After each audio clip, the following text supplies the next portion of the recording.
Hi, and welcome to the Movie Remakes, the show about classic movies and their modern remakes. I'm Constance. I am Sherry, and you know what we're going to do here. We have watched both movies. We're going to tell you about the changes, let you know about the cast, let you know about the reception. And for our fifth show in time for Christmas, we have taken on a holiday movie, which Constance doesn't like holiday movies anyway. So, so we have done The Miracle on 34th Street. Miracle on 34th Street is a 1947 American comedy drama filmed and released by 20th Century Fox, directed by George Seaton, based on a story by Valentine Davies. The story takes place between Thanksgiving and Christmas in New York City and focuses on the effect of a department store Santa who claims to be the real Santa Claus. The film is now a perennial Christmas classic. The film stars Maureen O'Hara as Doris Walker, John Payne as Fred Gailey, Edmund Gwynn as Kris Kringle, Gene Lockhart as the Honorable Henry X. Harper, and Natalie Wood as Susan Walker. Well, for the 1994 version, basically the plot is very similar, but let's see. We have the actors starring Richard Attenborough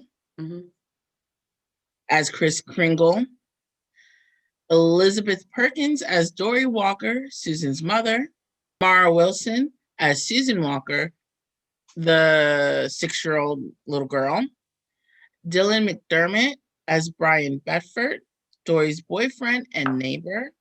And quick side note, for all my AHS fans, he played in the first and the second season of American Horror Stories. So just a little fun tidbit for you. Then there is J.T. Walsh as Ed Collins, the prosecutor.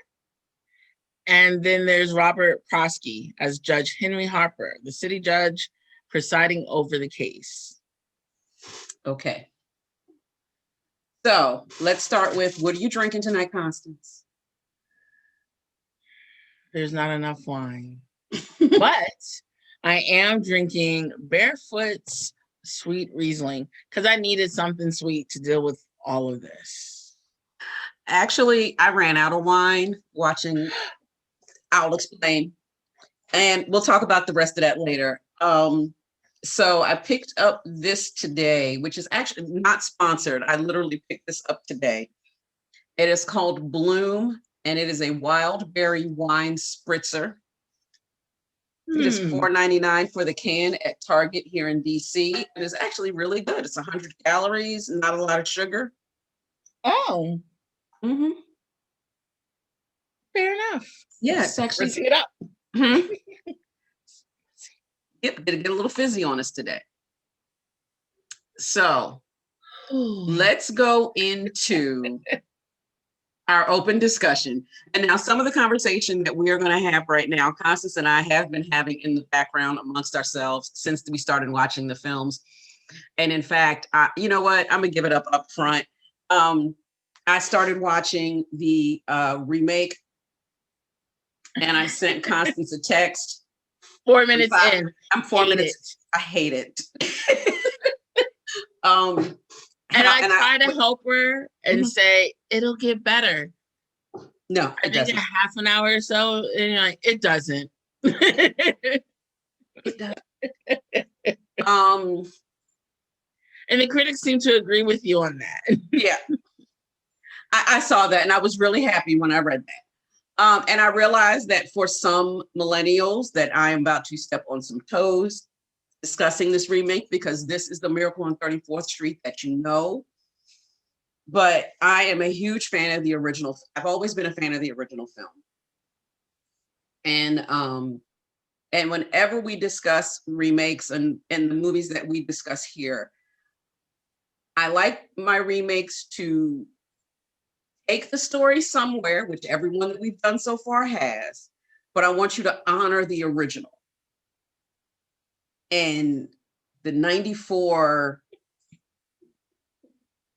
took a hard left, and took some turns that I did not appreciate or like. And so those are some of the things that we are going to talk about. We'll talk about this first. Most of the names changed except for Ms. Walker and Susan. All the other names changed, but that's not a big deal.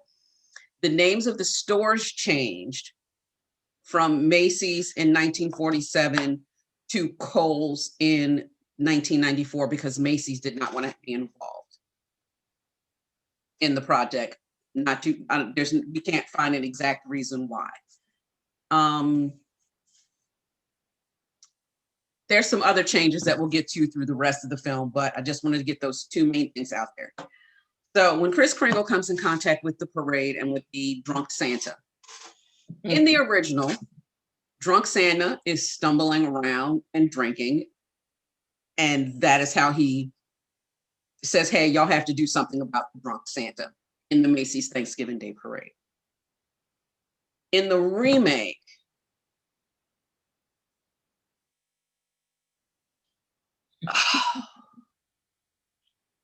Drunk Santa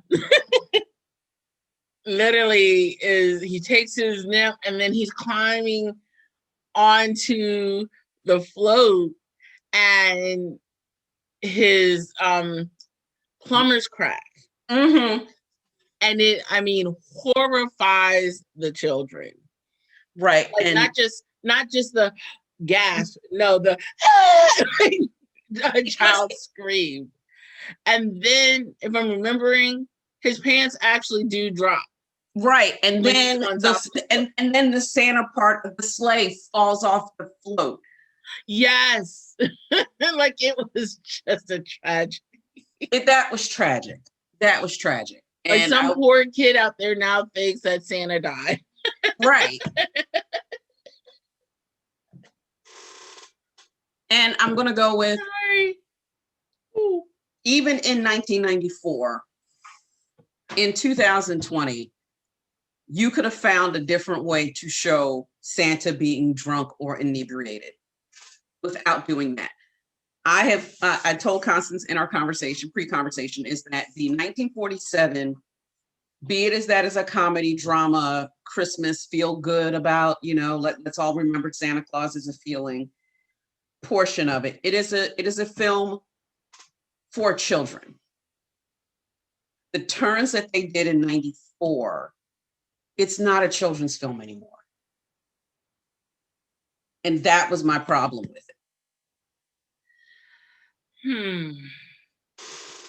The drunk Santa issue.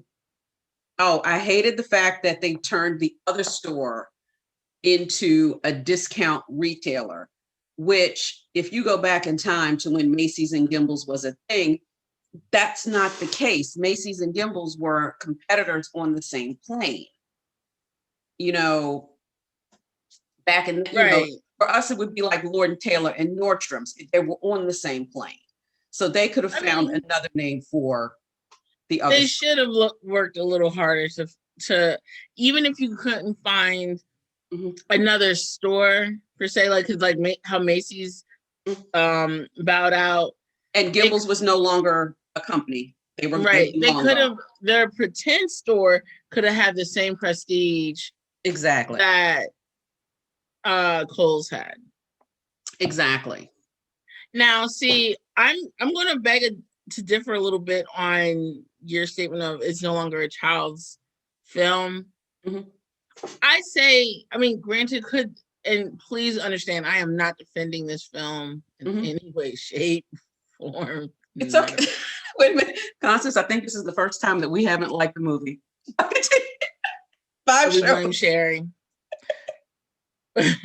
But I say, could they have found another way? Of course, they could find another way to establish that there's drunk Santa.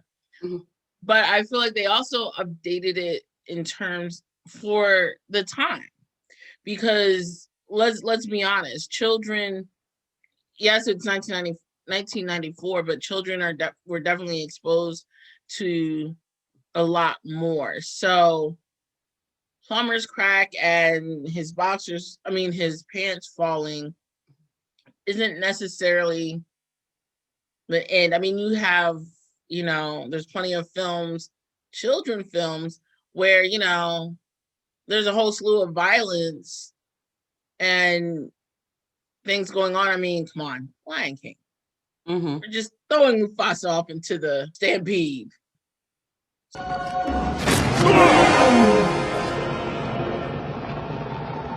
Long live the king.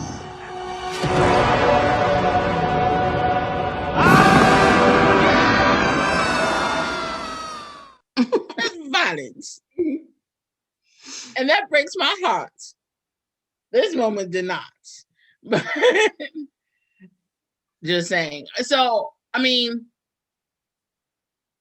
I think, is it as innocent as it was in 1947? No. Mm-hmm. But would I take kids to see it? No, because it was just bad.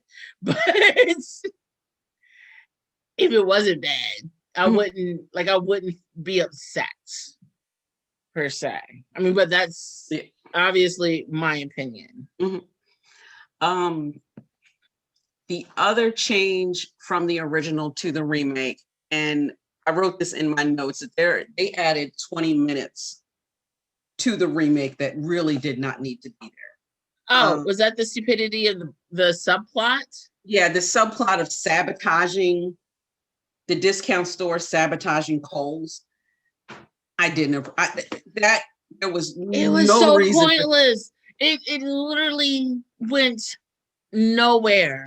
Exactly. There was no grand climax. There was no real subplot. Like, it was literally a distraction mm-hmm. that I think they put in for people that need a whole lot going on at every second. Yeah. So they stay engaged.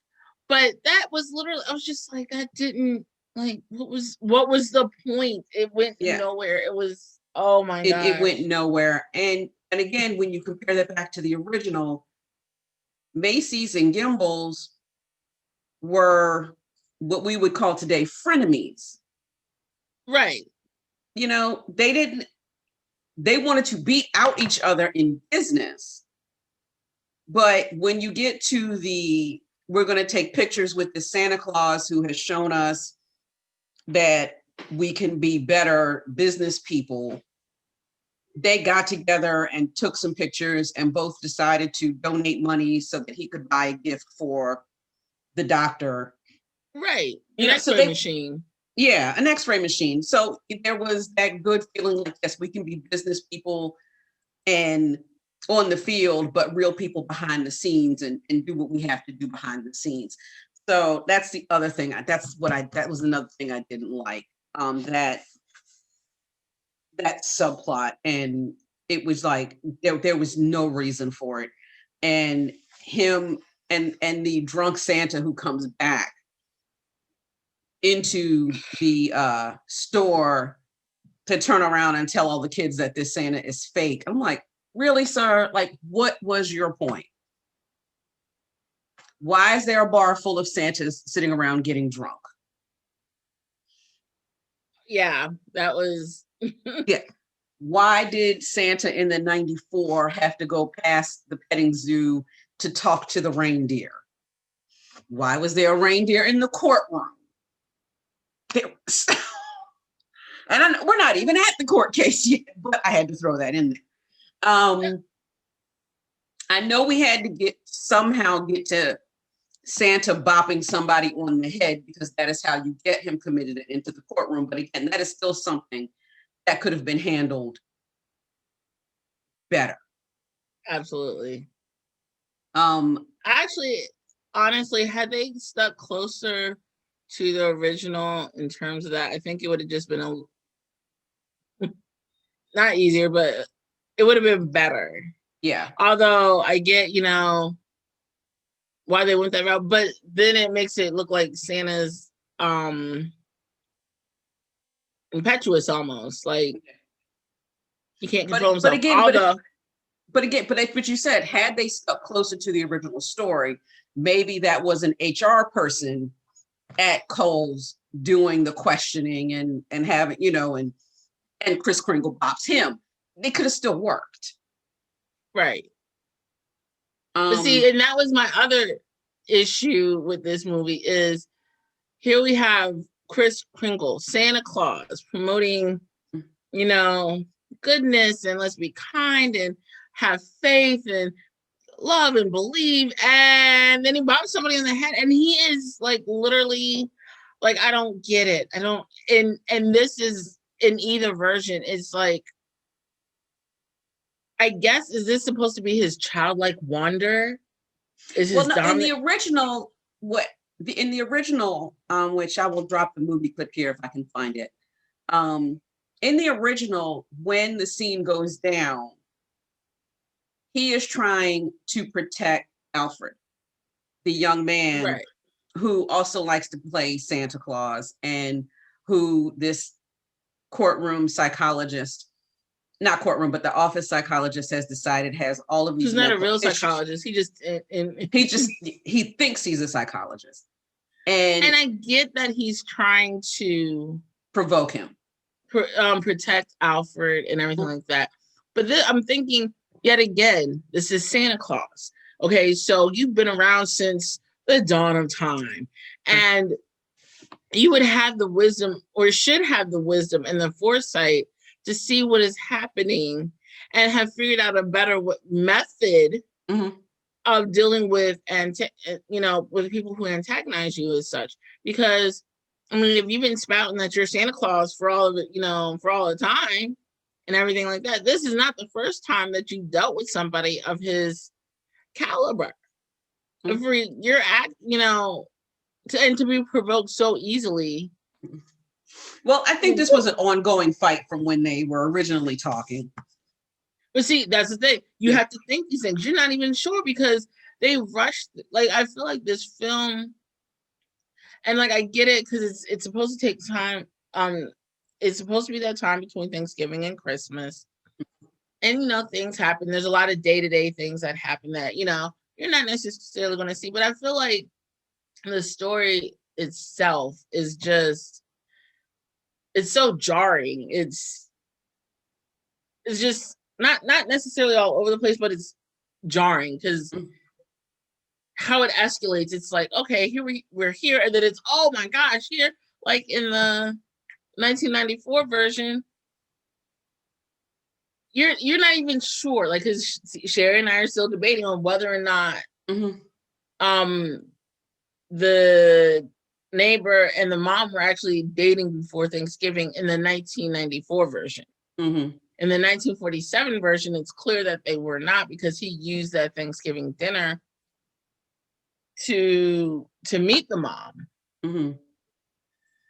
But in 1994, so we're still a little, unclear, a little hazy about that detail. But even if they were, it's still clear enough to know that it was way too early to be proposing to somebody.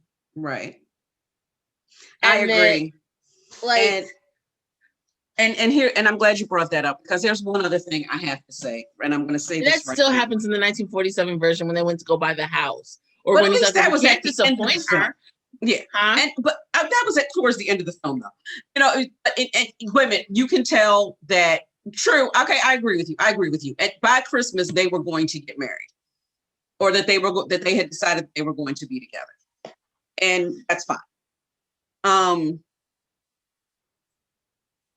And actually, in 1994, they did get married. They got married on Christmas Eve. They got married on, and I'm okay. And I want to say, like I said, not enough wine. I hated all of that. Because in the 1947, it kind of like, yeah, they're going to get married and they're going to be together. I didn't like, but the fact that they show him proposing and then show them walking into the wedding, I'm just like, come on now. And that's what drove me so nuts. Like, you're literally, so so somebody tells you, meet me here, and neither one of you, when you get there, you realize, that neither one of you actually invited the other person, but you still get married. That's what we're doing today. That's what we're doing. Apparently, that's what they were doing in 94. The other thing that I I'm didn't sorry, like, that just and the final change that happened that I also did not like was that in the original, the house, the idea of wanting to move into a house from the apartment was organically Susan's idea. And it was just that I want a house with a swing with a backyard. I just want, you know what? Didn't she ask for a dog too?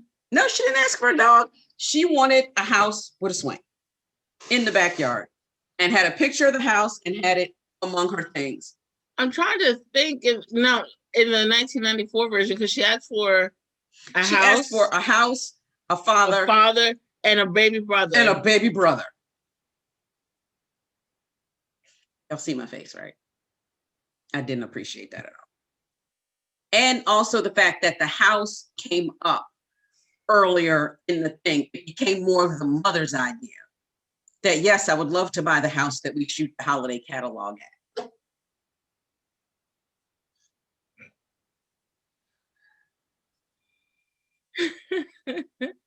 I hated it. And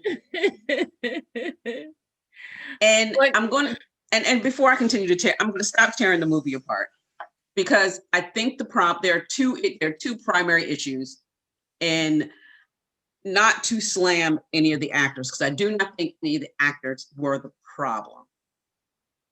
Like I did like Richard Attenborough as Saint Nick, as Kris Kringle. I liked Dylan McDermott as the boyfriend, lawyer. Mm-hmm. I feel that there was a chemistry issue between him and Elizabeth Perkins. Like I didn't quite believe the relationship. I can agree. Like in the first one, you can see it building and growing. But there's definitely a disconnect in the second one. Yeah. And I'm going to put this out here, and I know, please. Honestly, I didn't like either one of the little girls. Oh, I love Natalie Wood. Did not, but yet again, I didn't like either film. So right. Now, because I felt like I had no problem with either of the little girls. I was not a fan of either little girls because I understand that mom had, was teaching her to be very practical and very, logical. Like that's how she was raising the little girl. But the scene, I think it was in the 1947 version that just turned me off from this child was, I think it was when she went, when they were in line to see Santa Claus initially. And she her face came back when he said something to her. Not Santa, but the defense attorney. I'm sorry, I can't think of his name off the top. But she brought her head back. Like how people do when they're like, whatever. Yeah. And she looked like she was constipated. Like she looked like she was trying to squeeze out like the biggest poo. And just her, I don't know, I felt like her, and I get it, she's supposed to be more mature than her years or whatever. Then ironically in the second version, when Santa's trying to teach her to to use your imagination, I was like, I'm not buying that either, because if this child has been raised for so long to be this logical little person, there's no way you're getting this child to pretend right out the gate to be a monkey. I'm not buying it. I'm sorry, Santa or no Santa. Unless you drugged her and whatever.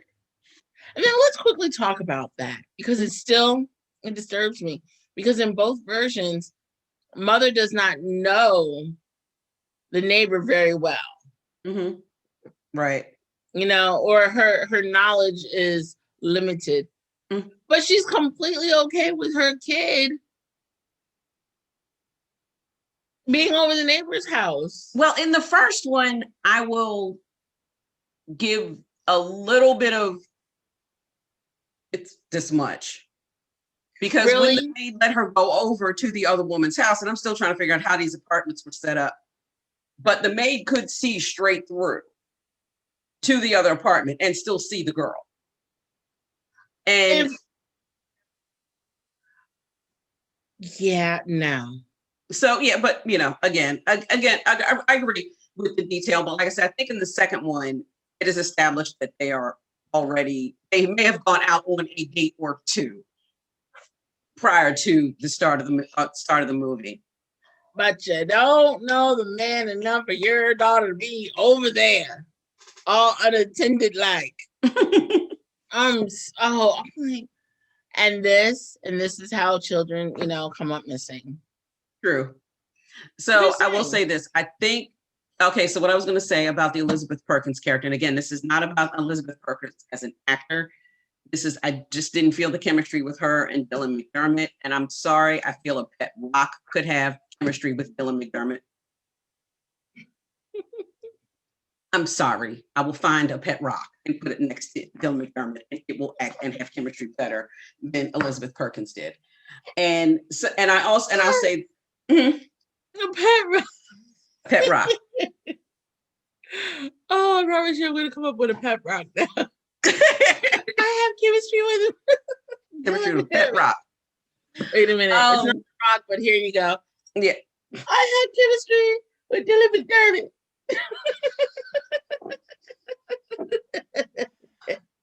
The one thing I will say that the new version did correctly is that I brought up Alfred a little while ago, and I will drop a screen grab that I did get. Alfred does appear in the 1994. That actor, his name is Alvin Greenman. And after the proposal, Kris Kringle comes out of the apartment building, and there's a doorman helping him get a taxi. Mm-hmm. That's Alfred.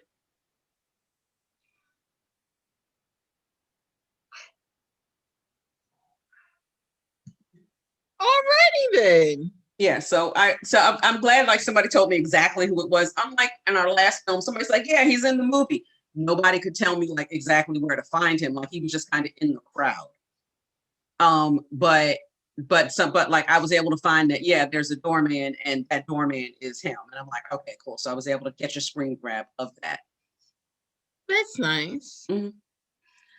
So I thought that was nice. That was the only nice thing then. That was nice. The parade looked good. The cameos were good.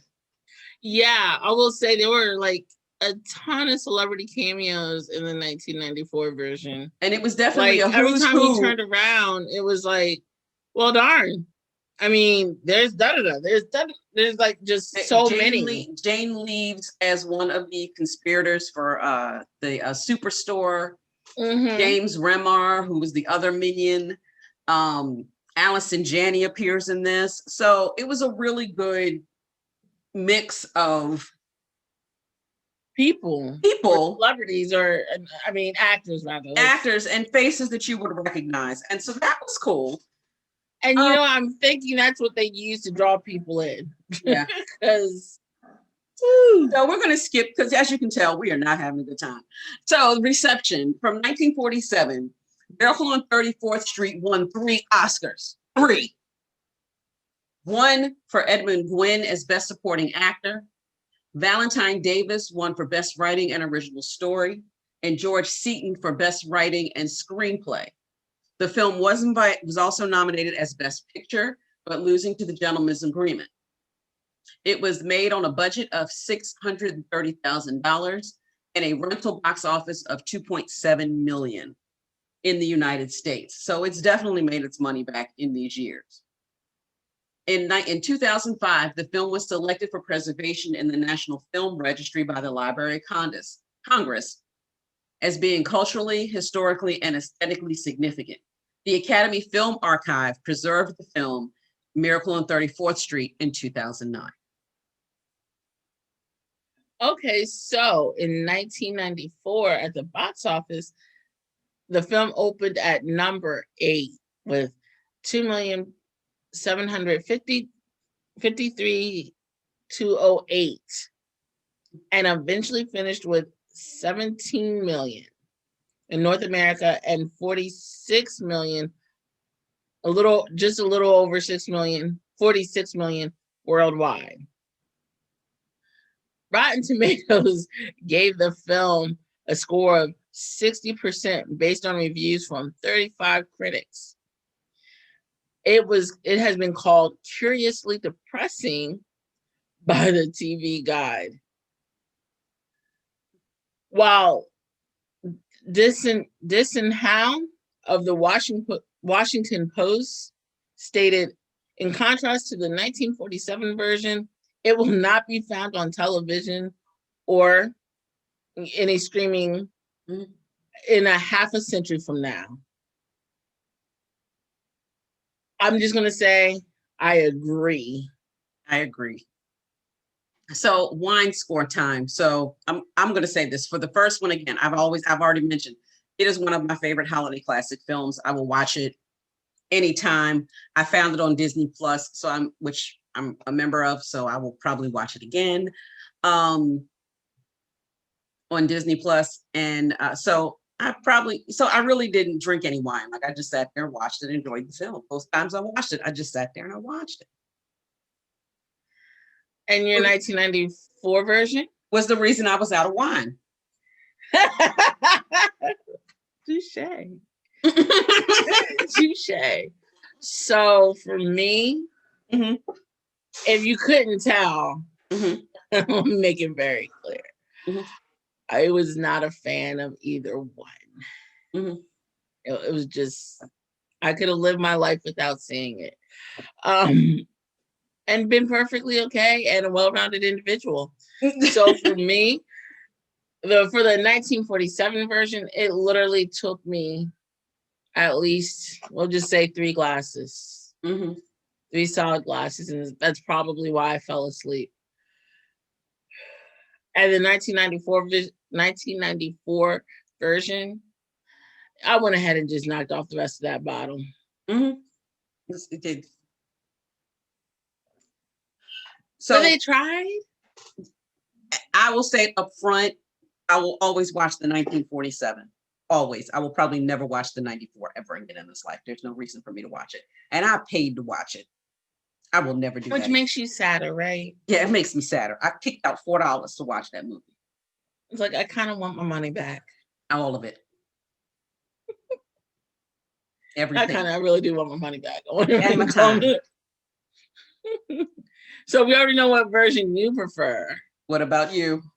Well, if I was to be forced to watch one of them again, it would be, I would prefer the 1947 version. Although, truth be told, I would just rather not watch either one of them. You'd pick another film. And I have recommendations. Just ask me. Okay. Obviously, I can't because you chose this one. It was either this or A Christmas Carol. And watch our intermission, which we'll post before this, on why we did not do A Christmas Carol.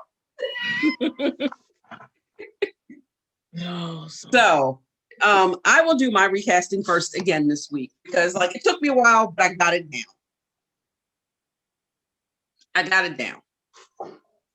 And I have a cast of color and I'm really excited about it. So for Kris Kringle, I have chosen Forest Whitaker. And if you've just watched Jingle Jangle on Netflix, that you will understand why.